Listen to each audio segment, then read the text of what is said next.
Hello, third graders. We are working with IXL ZPD, and they are wanting us to graph and compare fractions with like numerators on number lines. Now we'll be doing a few different steps on this task. It looks like the first thing we will be doing is graphing fractions. We will also be needing to compare fractions and also finding equivalent fractions. So a lot of things are going on, so please pay attention to all of the steps. And as always, if you need to re-watch this video to help you on this task, please do it. So they are telling us we need to graph 2/3 and 2/6 on the number line.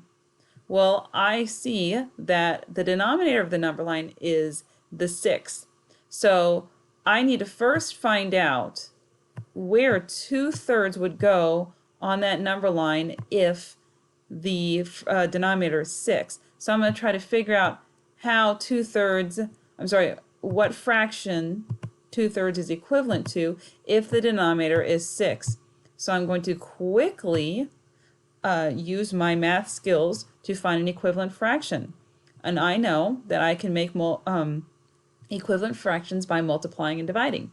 And I see that 3 is going to multiply by something to get into 6.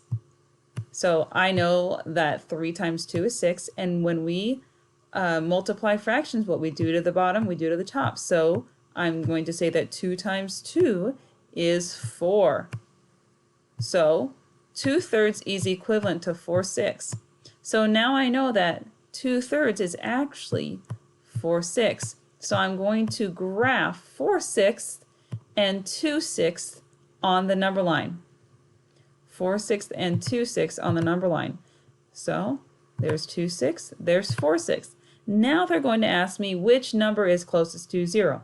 Well, I can see that 2/6 is closest to 0. Very good.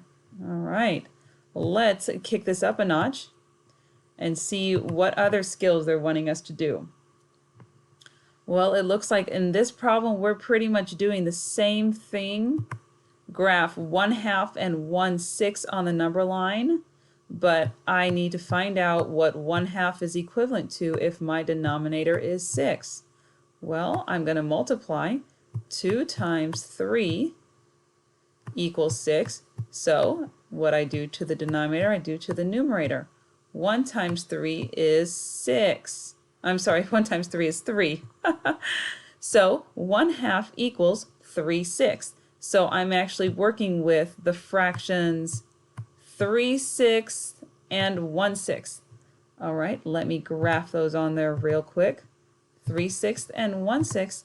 Which number is greater? I can see that 3/6 takes up more amounts starting at 0. 3/6 is more pieces, but 3/6 is actually 1/2, so I'm going to click 1/2. And I also see that 3/6 is half of this fraction from 0 to 1. That's another clue. Let me jump up another level.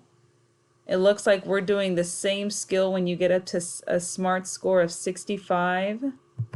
Let's see what happens when we hit 90. This is where we are comparing them using the greater than, equal to, or less than symbol. So let's work on this problem real quick.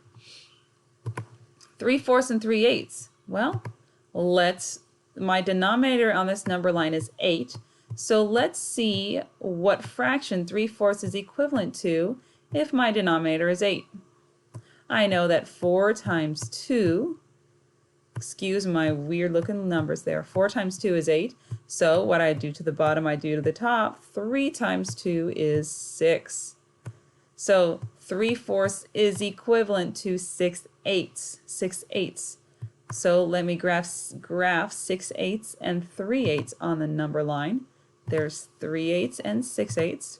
Now they're asking me which one is larger. Well, I'm seeing 3/8 down here and 6/8 up here. So 3/8 is smaller. It's less than.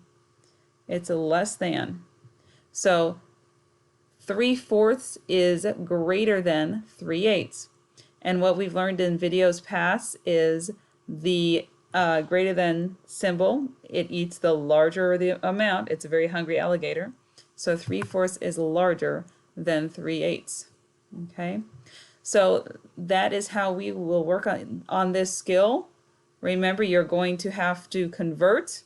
That means change that fraction, the first fraction, to match the denominator on the number line. Then you'll have to graph the fractions. That means put the dot on the fraction number line, and then you'll have to compare them. All right, rewatch the video if you need help, and good luck.